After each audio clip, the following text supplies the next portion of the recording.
मेरे पास सुजुना इनासी चेयर है, सुजुना इनासी 2450 ₹36.43 से। मैं लॉन्ग टर्म के लिए क्या करूं? सुजलॉन में लिए भाई दत्ता साहब ने ₹36.43 पर और ₹41.65 चल रहा है। अच्छा, मेरे पास 2464 शेयर है। हाँ। ₹36.43 से। मैं लॉन्ग टर्म के लिए क्या करूं? जी जी जी, मैंने सुन लिया आपका सवाल। सरवेन जी भाई, ये एक ऐसा पहेली बन गया ना सवाल, हर दिन आता है और हम लोग क्वेश्चन करते हैं, लेकिन ये अगली बार जब आता है तो उससे ऊपर होता है ना। अभी देखिए ₹42 पहुंच गया है। ब्रजनाथ जी लॉन्ग टर्म के लिए चाहते हैं, क्या करें? नहीं, देखिए लॉन्ग टर्म तो उसमें नहीं बोल पाऊंगा। अभी तो कंपनी खुद ही शायद नफा नुकसान से निकलती है। अभी भी अगर आप उससे काफी सारी चीजें देखें तो क्लैरिटी नहीं है। प्रॉफिट लॉस स्टेटमेंट आप देखेंगे तो भी, जो कि मेरा क्षेत्र नहीं है, बट आई थिंक जब इन सब तरह की कंपनीज को देखना पड़ता है तो वो सब जाके देखना पड़ता है एक बार। तो मुझे तो ठीक है, चल रहा है, वो एक अलग बात है। पैसा बनना, कई बार लो क्वालिटी में भी पैसे अच्छे बन जाते हैं, बट उसका ये मतलब नहीं है कि हम लो क्वालिटी में जाएंगे। तो आई थिंक अभी मेरे लिए तो ये स्टॉक एकदम शॉर्ट टू मीडियम टर्म ही बाइस पकड़ के चलूंगा। इसमें लॉन्ग टर्म नहीं सोचता हूं मैं। और जैसे मैंने लास्ट टाइम भी बोला था कि भाई शॉर्ट टू मीडियम टर्म अगर आप पकड़ के चल रहे हैं तो 42-44 तक के टारगेट पॉसिबल है। यहाँ पे उनके आसपास ही आया हुआ है। बहुत ज्यादा मुझे लगता नहीं इससे उम्मीद कि 44-45 के ऊपर जाके टिक पाएगा। तो आई थिंक कहीं यहाँ पे मुनाफा बांधने का भी ये प्रयास करें और पैसे को कुछ किसी अच्छे स्टॉक में भी लेके जाएं, ऐसा मेरा मानना रहेगा। ओके, ये है राय। सुजलॉन पे लंबा नज़रिया बनाने में थोड़ी मुश्किल है, लेकिन शॉर्ट टू मीडियम टर्म में है, 44 तक जाता है तो एक बार रिव्यू करिएगा और इस पर राय बीच बीच में लेते रहिएगा, क्योंकि ये स्टॉक वाकई बहुत बड़े रिटर्न दे चुका है, तो इसलिए थोड़ा डर लगना लाजमी है। अच्छा, बजाज फाइनेंस नहीं, ओबरा रियल्टी में क्या आपकी राय बन रही? भाई एक खबर आई कि इन्होंने गुरुग्राम में 15 एकड़ ज़मीन ले ली है और गुरुग्राम इस समय देश का सबसे हॉट प्रॉपर्टी का मार्केट है। अब वहाँ एंट्री ले ली इन्होंने, क्या लग रहा है ओबरा रियल्टी में? देखिए, अब चल तो एकदम ब्लू स्काई टेरिटरी में रहा है और इन लेवल्स पे फिर आप थॉट यही रहेगा कि जब तक चल रहा है और मार्केट को भी आउट परफॉर्म कर रहा है तो इस तरह के शेयर को आप पकड़ के रखेंगे, ट्रेलिंग स्टॉप लॉस का इस्तेमाल करेंगे और बने रहेंगे। यहाँ से नए समीकरण तो अब लिस्ट वर्ड नहीं बनेंगे, बट मेरे हिसाब से जिनके पास है आई थिंक उनको बने रहना चाहिए। कहीं 1220-1230 के एरियाज जहाँ से ब्रेकआउट हुआ, उन एरियाज के आसपास कहीं स्टॉप लॉस रख के आई थिंक ट्रेड में बने रहना चाहिए। ट्रेड में बने रहना चाहिए। सरवन जी, एक स्टॉक पे आपकी नज़र पड़ी, डिवीज लैब पे, धीरे धीरे करते करते ये 3750 पे आ गया है। ये देखिए जी, फार्मा में काफी मिक्स बैग है और आई थिंक ये काफी अंडर परफॉर्म करके बैठा था। तो आई थिंक कहीं कैचअप अपने पीयर्स के साथ इसमें डेफिनेटली सबसेट कैचअप का यहाँ फ्लेवर दिख रहा है। नीचे में वॉल्यूम्स हुए, थोड़े डिलीवरीज भी गई हुई हैं नीचे में लास्ट हफ्ते में। आई थिंक ट्रैक्शन अच्छा है। आई थिंक शॉर्ट टर्म तो ट्रेंड ऊपर ही है, मीडियम टर्म भी आई थिंक पिछला इसका जो स्विंग था तकरीबन 39-30-4000 के आसपास, आई थिंक वो सैकड़े इसके इंपॉर्टेंट है। 39-30 के आसपास इसको इंपॉर्टेंट हर्डल्स हैं। तो आई थिंक 39-32 लेके 4000 के आसपास इसको कुछ मीडियम टर्म हर्डल्स हैं। शॉर्ट टर्म तो ट्रेंड अच्छा चल रहा है। तो आई थिंक जिनके पास है वो यहाँ से समझ के चलें कि 3930 4000 तक के शॉर्ट टर्म में टारगेट्स हैं और किन्हीं कारणवश जब वो लेवल्स को ब्रेकआउट कर लेता है तो आई थिंक और अच्छे समीकरण निकलेंगे और ये जो अभी तक अंडर परफॉर्म किया है, ये एक बड़ा कैचअप यहाँ होने की पूरी संभावना है। तो फिलहाल 3930 4000 तक के टारगेट्स और शॉर्ट टर्म में और मीडियम टर्म समीकरण 4000 के ऊपर बदल जाएगा। इसका होल्ड करके रखिए। शॉर्ट टर्म के टारगेट 4000 तक के इसमें हो सकते हैं डिवीज लैब में। अच्छा, अजय बंसल जी के पास चलते हैं दिल्ली। बंसल साहब नमस्कार, बताइए सर। तो स्टाइट फार्मा के शेयर्स हैं सर 800 और ये 807 के रेट पर परचेज है। ओके, अभी करंट चल रहा है 486, 40% डाउन चल रहा है। क्या एडवाइस करते हैं? रुकने का इरादा है क्या इसमें? हाँ, रुक सकते हैं, तो कोई दिक्कत नहीं है। सरवन जी, स्ट्राइड्स में क्या करेंगे? काफी नुकसान है इनको अभी तो। देखिए, ये भी बात वही है, कंसेंसस डार्लिंग ट्रेड्स जब जो बनते हैं उनमें फिर पिटाई भी वैसी होती है। मोटा मोटी 900-1000 वाला नीचे में 300 तक जाके गया। अब लास्ट 2 क्वार्टर तो इसके अच्छे बंद आए हैं, ऐसा मेरा मानना है। लास्ट 2 क्वार्टर के बंद अच्छे दिख रहे हैं और अब उम्मीद ये है कि ये साल भी इसका कहीं पॉजिटिव हो। तो अभी 1.5 महीने और बाकी है। तो यहाँ पे अभी आप मान के चलिए कि अगर इसका ये साल इसका 2023 वाला ग्रीन हो जाता है तो आई थिंक ये तो हम मान के चलेंगे कि जो अभी हम लास्ट 300 के आसपास गए, 280 के आसपास हम जो गए, वो कहीं इसका एक medium to long term base बन गया है, क्योंकि 4-5 सालों से अगर आप देखेंगे तो उन एरियाज में जाके सपोर्ट लेता है और उनके बहुत ज्यादा नीचे जाता नहीं। तो अब ये तीसरा या चौथा साल है जहां इतने 270 280 के आसपास से टर्न मारा है। तो एक लॉन्ग टर्म बेस तो बन गया है। अब अगर इनके पास 12-18 महीने प्लस का होराइजन है तो आई थिंक ट्रेड में बने रहे। नया मैं इनको कुछ करने इसमें नहीं बोलूंगा, बट अब यहाँ से मैं इनको बेचने भी नहीं बोल सकता हूँ। तो जो इनके ट्रेड्स है उसमें बने रहे और थोड़ा टाइम दें इसको। टाइम देना पड़ेगा वैसे साहब, थोड़ा रुकना पड़ेगा आपको इसमें, क्योंकि काफ़ी नीचे आ चुका है, बेचने कोई फ़ायदा नहीं, नुकसान हो जाएगा आपको, तो होल्ड करिए इसको आप। अगला सवाल है सुनील कुमार जी का, जो कोलकाता से हमारे साथ जुड़ रहे हैं। सुनील जी नमस्ते, बताइए सर। नमस्कार जी, मेरा सवाल सोनाकॉम पर है। ये 626 का हाई बना करके 488 का लो बनाया और 488 का लो का कोई औचित्य नहीं समझ में आता था, बस अचानक में एक स्विंग लो बना करके अब ये 580-90 के आसपास चल रहा है। इसमें एक inverse head and shoulder pattern बन रहा है क्या, जिसका टारगेट करीब 711 रुपए तक आता है? ओके, तो आपका सवाल क्या है? केवल वो जानना है क्या कि कौन सा पैटर्न? क्या मेरा कैलकुलेशन सही है, मेरा टेक्निकल एनालिसिस सही है इस मामले में? सरवेन जी, हेड एंड शोल्डर पैटर्न बन रहा है क्या? 711 का लक्ष्य आने की संभावना है क्या? देखिए, अब टेक्निकल सेटअप के लिए तो उनको एक टेक्निकल गुरुकुल या कुछ एक सेटअप इनको ज्वाइन करना पड़ेगा। पैटर्न देखिए अभी अपने नजर से देख रहे हैं, पैटर्न का नजरिया अपना अलग अलग होता है। हम जब करते हैं जिस तरह से हम देखते हैं उस तरह से तो ये पैटर्न मुझे उतना क्लियर नहीं समझ में आ रहा है। मे बी एक रुझान, एक उसका एक फ्लेवर बन रहा है, बट मेरे हिसाब से वो पैटर्न उतना क्लासिक है नहीं जितना ये समझ रहे हैं। बट मैंने वही बोला कि स्टॉक्स अपने टारगेट या अपने सेटअप्स करते रहते हैं, तो उस बेसिस पर अगर आप देखिए तो शॉर्ट टर्म ट्रेंड यहाँ पे भी अब चल रहा है और एक शार्प सेल ऑफ जो हुआ था उसको उसने पचा लिया 500 के आसपास और एक बढ़िया पुल बैक यहाँ से बना है। तो फिलहाल इसी समीकरण में सोचेंगे जो करंट इसका जो मूव चल रहा है, तो मेरे हिसाब से 550-560 के आसपास अच्छे सपोर्ट्स हैं और किसी कारणवश जब ये 600 के ऊपर क्लोजिंग ओनली बेसिस से ब्रेकआउट कर लेगा राउंड फिगर के ऊपर, तो और नए रिस्क रिवॉर्ड और नए रुझान यहाँ पे निकलेंगे और ऊपर के टारगेट्स डेफिनेटली यहाँ आ सकते हैं, बट इसको 550 होल्ड करना जरूरी है। 711 टारगेट दिखता है आपको कभी 4-6 महीने साल भर में? देखिए 800 से गिरा है, विद इन द रेंज है, मतलब जो चीज 800 पहले करके आई हुई है तो ये तो डेफिनेटली इसके सिलेबस के अंदर की चीज है, उन लेवल्स पे जाके आया हुआ है, तो व्हाई नॉट 6-9 महीने में अगर आप देखें तो वो टारगेट्स आ सकते हैं। ठीक, तो ध्यान रखिएगा इसमें कैसे कैसे पैटर्न बन रहा है उस पर नजर रखिएगा, लेकिन 540-550 के आसपास जरूर डाल पर रखिएगा। अगला सवाल है सूर्य नारायण जी का, चेन्नई से हमारे साथ जुड़ रहे हैं। सूर्य नारायण जी नमस्कार सर। नमस्कार जी, नमस्कार। बताइए सर। सर मैंने 500 शेयर KEI इंडस्ट्रीज के 365 पे ले रखे हैं सर। कब लिए थे तो सर? मेरा लॉन्ग टर्म नजरिया है, 5 साल 5.5 साल के नजरिए से मैंने लिया था, लेकिन ये कोरोना काल से पहले का वो बता रहा हूँ। हाँ। लेकिन अभी तो ये बहुत काफी अच्छा बढ़ गया और ये इसकी जो कंपनी की प्रोडक्टिविटी जो है, मतलब एवरेज जो है 20% CAGR के हिसाब से चल रही है। तो इसको मेरा एक सवाल है, ये अगला पॉलीकैप बन सकता है या अभी हम इसमें थोड़ा प्रॉफिट बुक कर सकते हैं, ये पूछ रहे हैं। Okay, very interesting. Saravan ji बताइए, पहले तो टेक्निकली बताइए फिर फंडामेंटल कुछ बता देते हैं इनको जी। देखिए यहाँ पे बात वही हुई कि काफी चला हुआ स्टॉक है, तो आप इसको हर मंथ हर क्वार्टर रिव्यू करते रहेंगे। काफी स्ट्रांग और परफॉर्मेंस रही है और जिस तरह से बोल रहे हैं 5 साल और कोविड से पहले लेके बैठे, तो इनके भी 5 साल कहीं पूरे हो रहे हैं और इनके पैसे बहुत अच्छे बने हुए हैं। तो अभी आई डोंट नो इनको और कितनी इसमें लालच है, बट ऐसा होता है, आदमी अपने स्टॉक को सोल्ड आउट हो जाता है। बट मेरा तो हमेशा लोगों को राय रहती है कि जब आपके टारगेट्स इतने बढ़िया आ चुके हैं तो थोड़ा थोड़ा मुनाफा बांधे, थोड़ा पैसा आउट ऑफ द टेबल लेके जाएं। तो मेरी राय तो इनको डेफिनेटली यहाँ ये रहेगी कि अगर ये 1/3 भी बेचते हैं तो बाकी सारा इनका 2/3 फ्री हो जाएगा। तो I think partial profit book करके थोड़ा मुनाफा इनको घर लेके जाना चाहिए। कैपिटल कम से कम अपनी यहाँ से निकाल लें, फ्री के शेयर छोड़ दें, लाइफ लॉन्ग इनके फ्री रहेंगे। 5000 जाएगा ये? देखिए ये अब अटकलें हो जाएंगी, क्योंकि वैसे ब्लू स्काई टेरिटरी में चल रहा है। अगर आप इसको क्वार्टरली या मंथली या ईयरली चार्ट्स पे देखेंगे तो बहुत बढ़िया मूवमेंट चल रहा है और प्रोबेबिलिटी है कि वहां पे भी पहुंचेगा।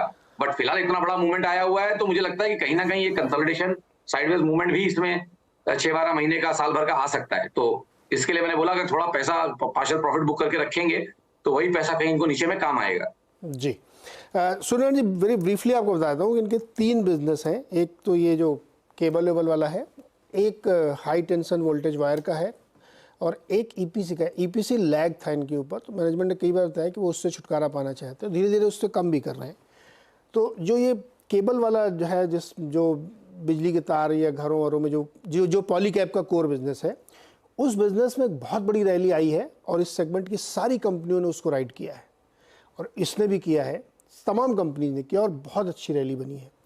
अब वहाँ पे थोड़ी सी ठंडक या कंसोलिडेशन दिख सकता है आपको। जो नेक्स्ट लेग की रैली है ना, वो हाई टेंशन वायर में आनी है, लेकिन वो बाय चांस इनके पास बहुत छोटा है, 4-5% से ज़्यादा है नहीं।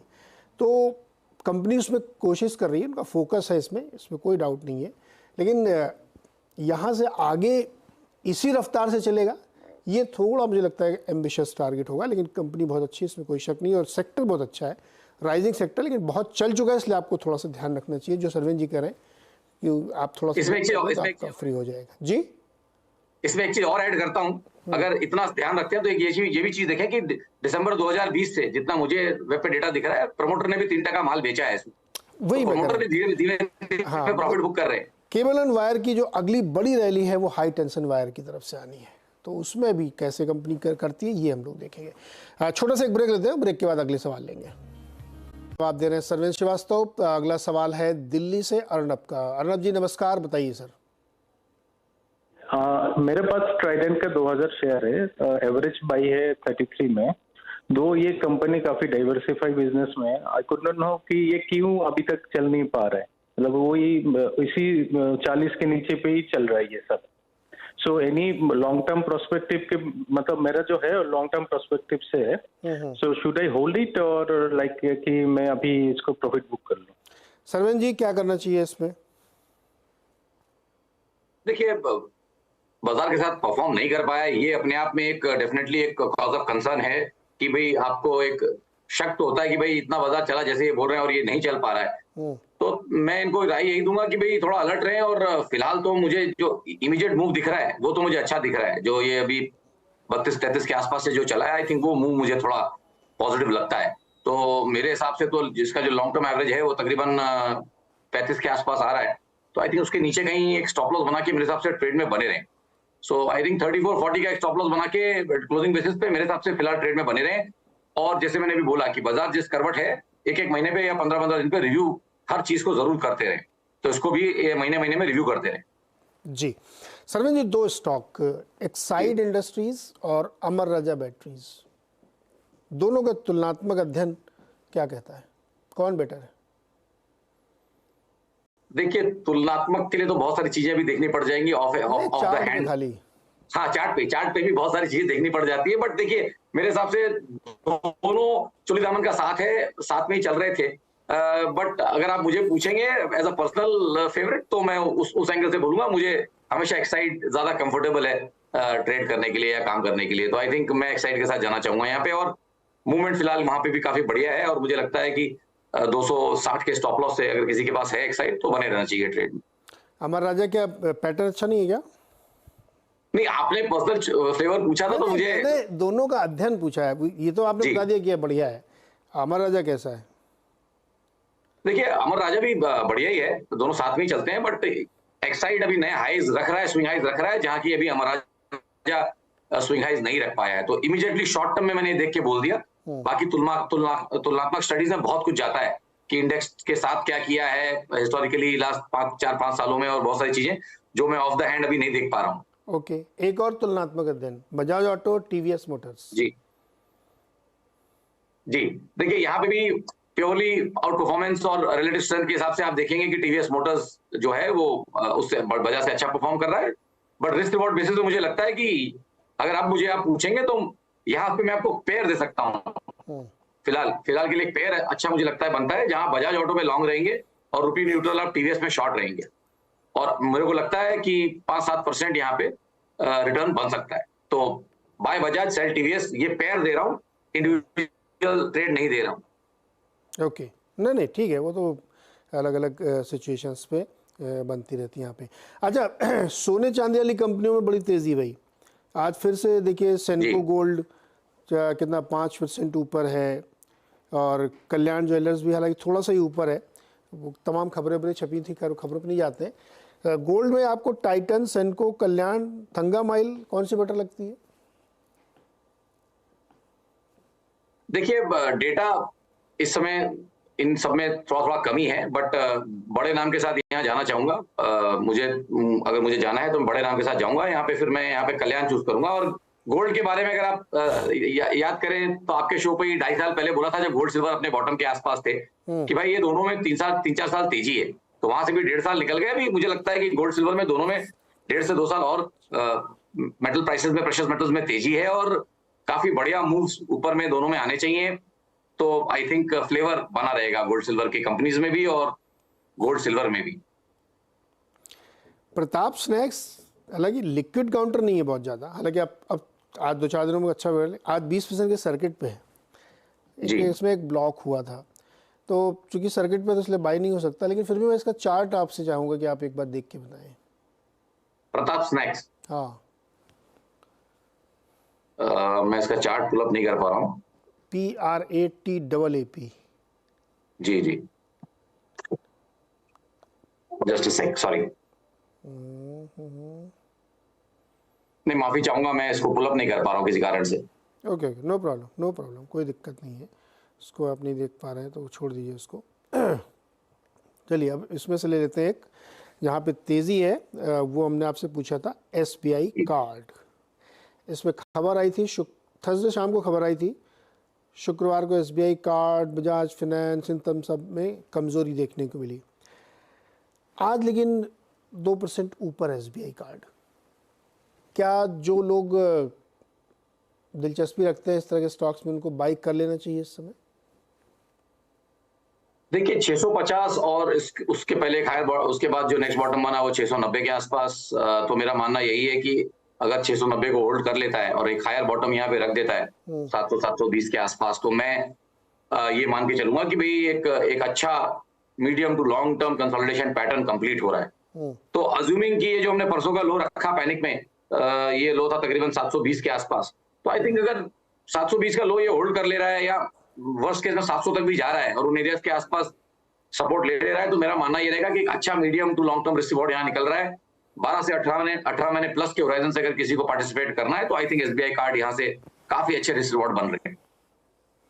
ओके सरन जी, परसिस्टेंट सिस्टम में देखिए चार्ट पे 6,470 रुपये का टारगेट हो चुका है स्टॉक। इस पर एक रिपोर्ट भी आई थी आज, UBS की थी आई गेस, तो वो काफ़ी ऊपर का टारगेट इसमें दे रहे हैं। मिड कैप में 2 स्टॉक ऐसे हैं IT में, कोफोर्ज और परसिस्टेंट, रुके नहीं है। अब देखिए 6,500 का है परसिस्टेंट, कैसा लगा आपको?